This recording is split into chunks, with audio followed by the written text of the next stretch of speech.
ఒక విషయాన్ని మనం గమనించాలి. నిజంగానే ఇది ఎంత హృదయ విదారకమైన ఘటన అన్నది మనం చెప్పడానికి ఒక చిన్న ఎగ్జాంపుల్ చెప్తాను. ఏదైతే మనం చెప్పామో మెడికల్ కాలేజ్ సంబంధించిన స్టూడెంట్స్ ఉండే మెస్ ఇది. సో ఆ మెస్ మీద ఆ ఘటన జరగడము, ఆ విమానం వెళ్ళి కూలిన తర్వాత మనం చాలా క్లియర్గా చూడొచ్చు. ఇప్పటికీ కూడా అంటే ఈ విజువల్, ఈ ఫోటో చూసే సందర్భానికి కూడా వాళ్ళు తినడానికి పెట్టుకున్న భోజనం ఇంకా సగానికి పైగా అలానే ఉంది. అంటే మీకు అర్థమవుతుందా? అక్కడ వాళ్ళు తినడానికని కూర్చున్నారు. ఆ సందర్భంలో కూలిన ఘటన నేపథ్యంలో అక్కడ 20 మంది చనిపోతే వాళ్ళని రక్షించడానికి అప్పటికే భోజనం చేస్తున్న వాళ్ళందరూ కూడా పైకి లేచి వాళ్ళను కాపాడుకునే ప్రయత్నం చేశారు. కొద్దిమంది భోజనం చేస్తూనే అదే వాళ్ళ చివరి మీల్ అయిపోయింది. అంటే వాళ్ళు అక్కడ చనిపోయిన పరిస్థితి ఉంది. అంటే ఏదైతే ఘటన జరిగిందో, ఘటన జరిగినప్పుడు ఒకదానికి మరికొన్ని వాటికి కనెక్షన్ ఉండదు. కానీ బట్ ఫైనల్గా కనెక్షన్ ఏ స్థాయిలో జరిగింది అంటే ఈ బోయింగ్ 787 విమానం ఏదైతుందో అది కూలిపోతూ 242 మంది విమానంలో ఉన్న వాళ్ళని, 20 మందిని విమానంలో లేకున్నా ఆ చుట్టుపక్కల ఉన్నందుకు బలిగొండమే కాకుండా మనం ఇక్కడ చూడొచ్చు, వాళ్ళ తింటున్న ప్లేట్లో ఇంకా అన్నం అలానే ఉంది. వాళ్ళు భోజనానికి కనుక కూర్చున్నారు. మనం కూడా చాలా క్లియర్గా ఇప్పుడు మొదటి నుంచి చెప్తున్నాము, 1:38 సమయంలో, అంటే పూర్తి స్థాయిలో వాళ్ళకి అది లంచ్ టైం. లంచ్ టైంలో వాళ్ళు లంచ్ చేస్తున్నప్పుడు ఎక్కడి నుంచో తెలియని ఒక ఆపద వచ్చి వాళ్ళ మీద పడింది అనేది మనకు అర్థమవుతుంది. అందులో భాగంగానే అక్కడ భోంచేస్తున్న వాళ్ళు కూడా ప్రాణాలు కాపాడుకోవడానికి పరిగెత్తి వెళ్లాల్సిన పరిస్థితి, మరికొద్దిమంది భోజనానికని కూర్చొని వీళ్ళు ఇప్పుడు చనిపోయిన పరిస్థితి మనకు కనిపిస్తుంది. సో ఇవన్నీ చూసినప్పుడు నిజంగానే ఒక హృదయ విదారకంగానే ఇవన్నీ జరిగాయనేది మనకు అర్థమవుతుంది. అంతేకాకుండా ఇలాంటి ఘటనలు జరిగినప్పుడు నిజంగానే వీళ్ళకి ఏంటి సంబంధం? అయినా సరే ఇవాళ వీళ్ళు అసూలు బాసారు అంటే అక్కడ జరిగిన ఘటన, దానికి కారకులు ఎవరు, అది జరిగిన ఘటనకు సంబంధించిన మిగిలిన వివరాలు కూడా బయటకు రావాల్సిన అవసరం అయితే మనకు కనిపిస్తుంది. ఎస్ వెంకట్. ఖచ్చితంగా, ఎందుకంటే ఒకరిద్దరు కాదు, ఆల్మోస్ట్ 240 నుంచి 260 దాకా చనిపోయే పరిస్థితి స్పష్టంగా కనిపిస్తూ ఉంది. ఆన్ బోర్డులో ఉన్నటువంటి వ్యక్తులతో పాటుగా మీరంటే బీజే మెడికల్ కాలేజ్ సంబంధించిన హాస్టల్ ఏదైతే ఉందో అక్కడ మెడికోలు వారు భవిష్యత్తు మెడికో అంటే మనకు తెలిసిందే, ఒక ఎంబీబీఎస్ డాక్టర్ అవ్వాలంటే ఎంత శ్రమించాల్సిన అవసరం ఉంటుంది, ఎంత ఖర్చు పెట్టాల్సిన అవసరం ఉంటుంది, ఇన్ని లక్ష్యాలు కోరికలు ఉంటాయి. వారందరూ కూడా అక్కడ మధ్యాహ్న సమయంలో భోజనం చేస్తున్న సందర్భంలో నెక్స్ట్ వెళ్ళటానికో, కాలేజీకి వెళ్ళటానికో, లేదంటే ప్రాక్టీస్కి వెళ్ళటానికో, వాళ్ళందరూ ప్రాక్టీస్కి వెళ్ళడానికి మేబీ రెడీ అవుతున్నారు భోజనం చేసి. ఆ సమయంలో ఊహించలేదు, సడన్గా భోజనం చేస్తున్న సందర్భంలో ఒకటి ఎలాగైతే లైక్ ఎగ్జాక్ట్లీ ట్విన్ టవర్ని మనం గుర్తు చేసుకోవాల్సిన అవసరం ఉంటుంది ఇక్కడ. అంటే అది వాంటెడ్గా టెర్రరిస్ట్ చేసిన కుట్ర అయి ఉండొచ్చు. బట్ అది ఏ విధంగా ఒక బిల్డింగ్ లోపలికి వెళ్ళిపోయిన తర్వాత ఎటువంటి ఇంపాక్ట్ క్రియేట్ చేసిందో, ఆల్మోస్ట్ ఇక్కడ అంత ఇంపాక్ట్ఫుల్ కనిపిస్తుంది మనకి. ఇక్కడ దాని రేంజ్ ఎక్కువ ఉండొచ్చు. అక్కడ ట్విన్ టవర్స్ కూలింగ్ ఘటన, అది దాని ఇంపాక్టింగ్ మరీ ఇంత ఎక్కువ ఉండొచ్చు. బట్ ఇక్కడ మేబీ కొంత తక్కువ ఉండొచ్చు కానీ బట్ ప్రమాద తీవ్రత కావచ్చు, డెత్ టోల్ కావచ్చు చాలా సివియర్గా ఉందని చెప్పుకోవచ్చు. ఆ మెడికోలు ఏదైతే భోజనం చేస్తుంటే ఒక్కసారిగా తటాలను వచ్చి డాష్ కొడితే వెంటనే మంటలు ఫ్లైర్ పోవటం కానీ, వ్యాపించి వారందరినీ కూడా దహించి వేయటం కానీ, లేదంటే ఆ స్మోక్ వల్ల కానీ ఈ విధంగా భోజనం చేస్తున్నటువంటి వ్యక్తులు అప్పటికక్కడికే చనిపోయారంటే అర్థం చేసుకోవచ్చు. ఒక చిన్న నిర్లక్ష్యం, చిన్న సాంకేతిక సమస్యను క్లియర్ చేసుకోకపోతే ఎలాంటి నష్టం చేస్తుంది అని చెప్పడానికి కూడా ఈ ఎగ్జాంపుల్ ఇది. మీరు విజువల్స్ మీద మీరు ఎల్ఈడి మీద చూపిస్తున్నారు, ఎల్సీడీ మీద చూపిస్తున్నారు స్క్రీన్స్. హాస్టల్లో అక్కడ ఉన్నటువంటి పరిస్థితి అంటే వన్స్ ఇన్సిడెంట్ జరిగిన తర్వాత అక్కడ ఇంపాక్ట్ పరిస్థితి ఏంటి, అంతకుముందు అందరూ జోవిల్గా ఉండి భోంచేస్తున్న పరిస్థితి, ఏదో మాట్లాడుకున్న పరిస్థితి, ఒకసారి ఇన్సిడెంట్ జరిగిన తర్వాత అక్కడ నామరూపం లేకుండా, అంటే ఆ ఛాయలు కనిపించకుండా చాలా ఇంపాక్ట్ఫుల్గా జరిగింది. అక్కడ 20 మంది మెడికల్ చనిపోయారని కూడా తెలుస్తుంది. సో డెత్ టోల్ మరింత పెరిగే అవకాశం అయితే స్పష్టంగా కనిపిస్తుంది. ఓవరాల్గా ఈ దుర్ఘటన మీద మాత్రం ఖచ్చితంగా భారత విమానయాన సంస్థ కావచ్చు, భారత ప్రభుత్వానికి కావచ్చు చరిత్రలో మిగిలిపోయే పరిస్థితి. ఎందుకంటే ఇంత పెద్ద ఇన్సిడెంట్ జరిగిన సందర్భాలు దాఖలా లేవు. కోర్స్ జరిగాయి కొన్ని టేకాఫ్లో, కొన్ని జరిగిన సందర్భాలు, కానీ ఇంత మొత్తంలో హ్యూమన్ లాస్, డెత్ టోల్ జరిగిందని అయితే, డెత్ టోల్ ఇప్పటివరకు ఇంత పెద్ద మొత్తంలో అయితే జరిగిన సందర్భాలు లేవని మనం చెప్పుకోవాల్సిన అవసరం ఉంటుంది. సో అఫ్కోర్స్ మన విమానాలు లేదంటే మన వాళ్ళు ప్రయాణిస్తున్నటువంటి ఫ్లైట్లు వేరే దేశంలో కూలిపోవడం కానీ అది వేరే అంశం. బట్ ఇక్కడ మన స్వదేశంలో మన చెందినటువంటి ఫ్లైట్ ఈ విధంగా వెంకట్, మనం ఒకసారి ఈ ఫ్లైట్ క్రియేట్ చేసిన విధ్వంసం ఎంత భయంకరంగా ఉందో ఒకసారి చూపించే ప్రయత్నం చేద్దాం. ఎందుకంటే మనం మాట్లాడుతున్నట్టుగా ఏదైతే ఫ్లైట్ టేకాఫ్ అయిన కొన్ని నిమిషాల్లోనే కూలిపోయింది. ఆ కూలిపోయేటప్పుడు అది ఏదైతే మనం మాట్లాడుతున్నట్టుగా ఫ్లైట్ ఆన్బోర్డెడ్ 242 మందిని మోసుకొని తీసుకువెళ్తూనే అదే సందర్భంలో వేలాది కిలోమీటర్లు అది ప్రయాణం చేయాలి కాబట్టి ఫుల్గా నింపుకొని మరి అది బయలుదేరిన నేపథ్యంలో అది సృష్టించిన విధ్వంసాన్ని ఒకసారి మనం ఇక్కడ స్క్రీన్ మీద చూద్దాము.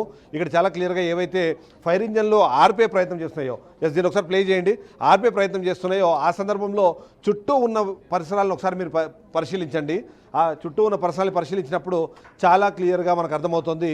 ఇక్కడ ఓవైపు కాలిపోయిన కార్లు మనకు కనిపిస్తున్నాయి, కూలిపోయిన బిల్డింగ్ మనకు కనిపిస్తుంది. ఏదైతే కూలిపోయిందో దానికి సంబంధించి మనకు కనిపిస్తుంది. అంటే ఇక్కడ ఫైర్ ఇంజన్లు వాటిని ఆర్పే ప్రయత్నం చేస్తారు. ఇది ఒకసారి ప్లే చేయండి పీసీఆర్. ఎస్, ఇక్కడ కూలిన తర్వాత ఏం జరిగిందో మనకు కనిపిస్తుంది. అంటే దానికి సంబంధించిన ఫ్లైట్కి సంబంధించిన టైర్లు ఉన్నాయి. అంటే అవి డైరెక్ట్గా బిల్డింగ్ని కాలంలో కూలిపోయినది. మనది ఇదేమో మనం చూసాం ఇంతకుముందు భోజనానికి కూర్చున్న వాళ్ళు అక్కడ మృత్యువాత పడ్డం అన్నది మనకు కనిపిస్తుంది. ఇక అక్కడ ఏం జరిగిందని దానికి సంబంధించి కొన్ని వీడియోస్ మీకు క్లియర్గా కనిపిస్తున్నాయి. అక్కడ ఎలాంటి విధ్వంసం ఉంది అన్నది మనకి ఇక్కడ అర్థమవుతుంది. ఒక్కొక్క ఫోటో చూస్తుంటే మనకి ఒక హృదయ విదారకమైన ఘటన కనిపిస్తుంది. అంతేకాకుండా అక్కడ ఏదైతే ఆ ఫ్లైట్ సృష్టించిన బీభత్సం ఏదైతే ఉందో ఆ బీభత్సం అన్నది ఇక్కడ ఒక్కొక్క ఫోటోలో కనిపిస్తుంది.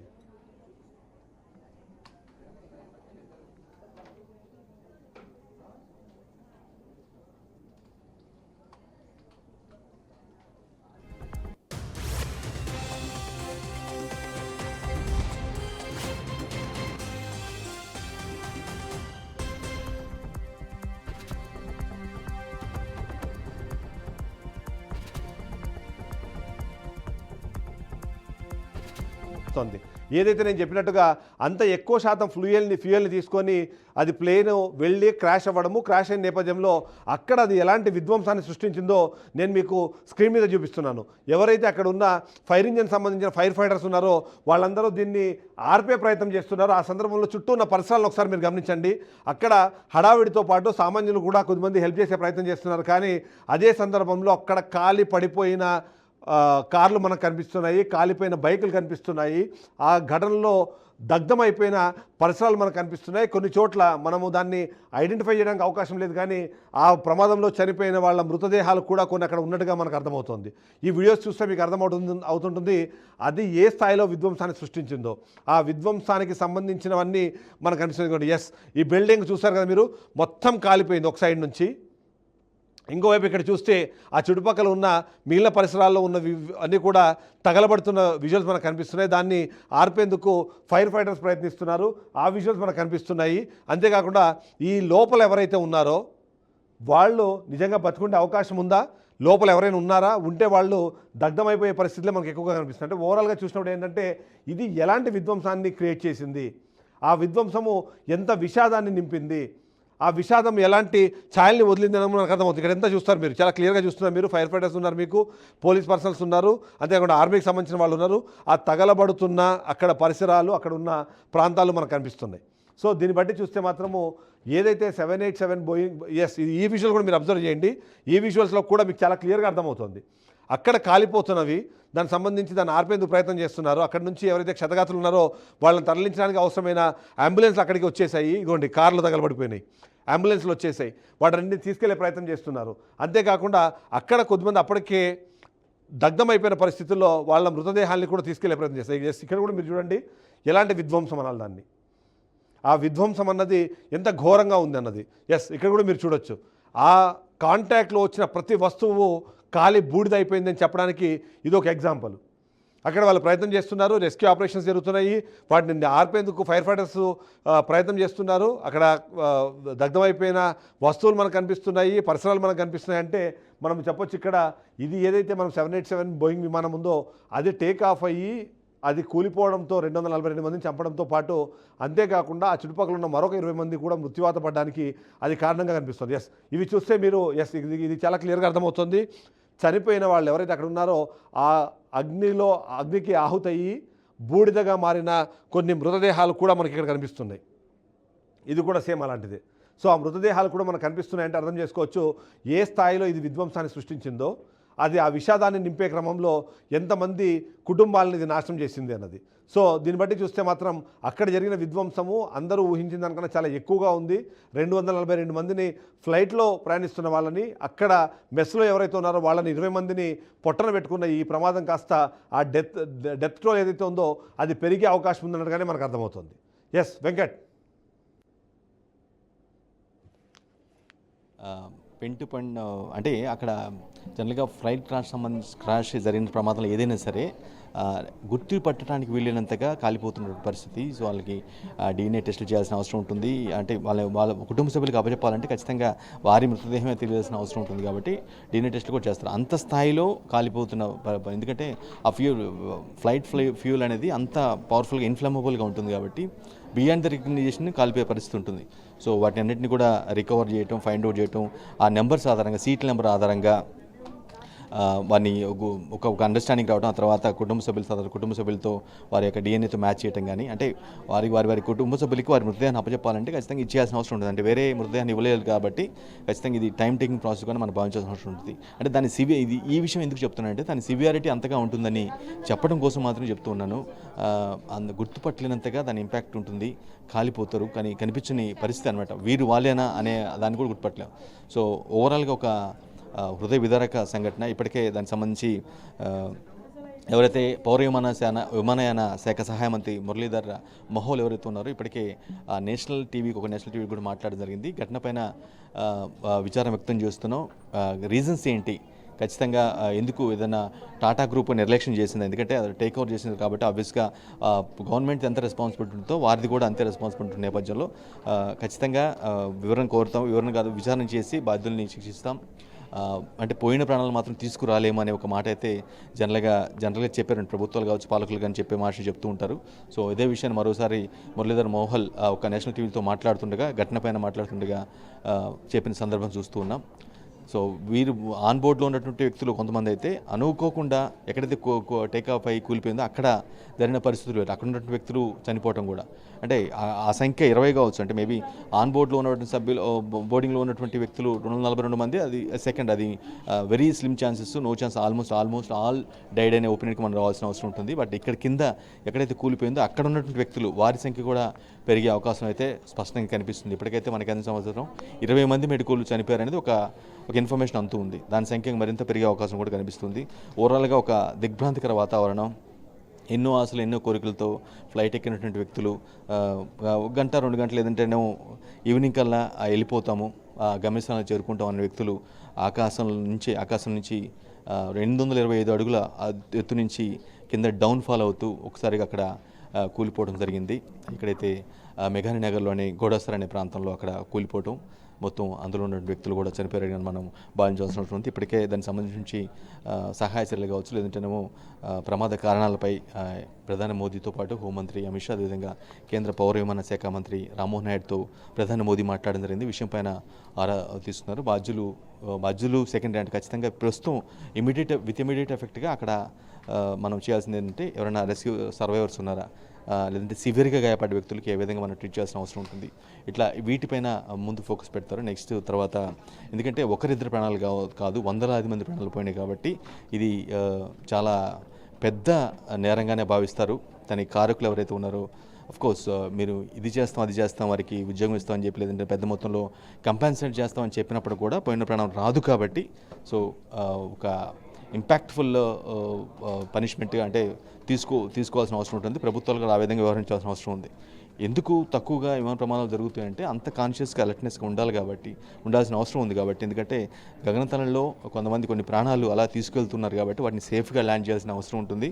సేఫ్గా మళ్ళీ వాళ్ళు ఎంతో హోప్తో ఆశతో ఒక భరోసాతో ఎక్కుతారు, వారిని అదే భరోసా అదే నమ్మకంతో సేఫ్గా ల్యాండ్ చేయాల్సిన అవసరం ఉంటుంది. ఆయా విమానాశ్రయ సంస్థలు, అది ఎయిర్ ఇండియా కావచ్చు, మరి వేరే సంస్థ ఏదైనా కావచ్చు, అంత రెస్పాన్సిబుల్గా ఉండాల్సిన అవసరం ఉంటుంది. బట్ ఎక్కడైతే ఎర్రర్ చేసిన సందర్భంలో వాటిని క్లియర్ చేసుకోకుండా కొంత నెగ్లిజెన్స్ చేస్తారో, సాంకేతిక సమస్యని కొన్ని అప్పటికప్పుడు సాంకేతిక సమస్య రైజ్ అవ్వడానికి కూడా కొంత దానికి ముందు ప్రీవియస్ బ్యాక్గ్రౌండ్ చూసినట్లయితే కొంత ఎక్కడో నెగ్లిజెన్సీ ఉంటుంది. దాన్ని క్లియర్ చేసుకోకపోవడం వల్లే ఈ టెక్నికల్ స్నాక్స్ అనేవి అరైజ్ అవుతూ ఉంటాయి. సో కాబట్టి ఒకసారి మనము ఈ 787 బోయింగ్ విమానం ఏదైతే ఉందో దానికి సంబంధించిన స్పెసిఫికేషన్స్ ఒకసారి చూసే ప్రయత్నం చేద్దాం. ఎందుకంటే ఇది ఎందుకు అంత అడ్వాన్స్ మోడ్లో ఇది పనిచేస్తుంది, ఎందుకు తక్కువ దీనికి సంబంధించిన ప్రమాదాలు జరుగుతాయి అన్నది కూడా ఒక డిస్కషన్ జరుగుతున్న నేపథ్యంలో ఒకసారి దీని స్పెసిఫికేషన్స్ ఒకసారి చూద్దాము. ఈ స్పెసిఫికేషన్స్ చూసినప్పుడు మొత్తము 787 బోయింగ్ విమానాలు ఏవైతే అవి మొత్తం 3 వేరియంట్స్లో ఉంటాయి. ఏదైతే 787 8 మోడల్ ఒకటి ఉంటుంది. ఇప్పుడు ఏదైతే ఇప్పుడు కూలిపోయిందో అది 787 బోయింగ్ 787-8 మోడల్ అది. అలాగే 787-9 మోడల్, అలాగే 787-10 మోడల్ అని మొత్తం 3 వేరియంట్స్ బోయింగ్ విమానాల్లో మనకు కనిపిస్తుంటాయి. ఇవి మొత్తము కమర్షియల్ ఎయిర్ప్లేన్స్గా వీటిని మనము చెప్తుంటాం. పూర్తి స్థాయిలో కమర్షియల్ ఎయిర్ప్లేన్స్ ఉంటాయి కాబట్టి దీన్ని మొదటిసారి వచ్చింది December 15, 2009లో దీన్ని మొదటి ఫ్లైట్ ఎగిరినట్టుగా మనకు సమాచారం ఉంది. ఓవరాల్గా చూస్తే మాత్రం ఇది సర్వీస్లోకి మాత్రం 2011 నుంచి యాక్టివ్గా పనిచేస్తున్నాయి. అంతేకాకుండా ఇవి రెగ్యులర్గా ఉన్నాయి. అంటే దీన్ని ప్రైమరీ మెటీరియల్స్ ఏమేమి ఉంటాయి, ఈ బోయింగ్ 787 విమానాన్ని తయారు చేసే క్రమంలో ఏముంటాయని ఒకసారి మనం గమనిస్తే 50% కాంపోజిట్ మెటీరియల్ ఉంటుంది ఇందులో. అంటే కార్బను, ఫైబరు, రీఇన్ఫోర్స్డ్ పాలిమర్ ఏవైతే ఉంటాయో వాటితో వీటిని తయారు చేస్తారు. అంతేకాకుండా 20% అల్యూమినియం ఉంటుంది, 10% స్టీల్, అలాగే 5% అదర్ ఎలిమెంట్స్ ఏవైతే ఉంటాయో అలాంటివి ఉపయోగించి దీన్ని తయారు చేస్తూ ఉంటారు.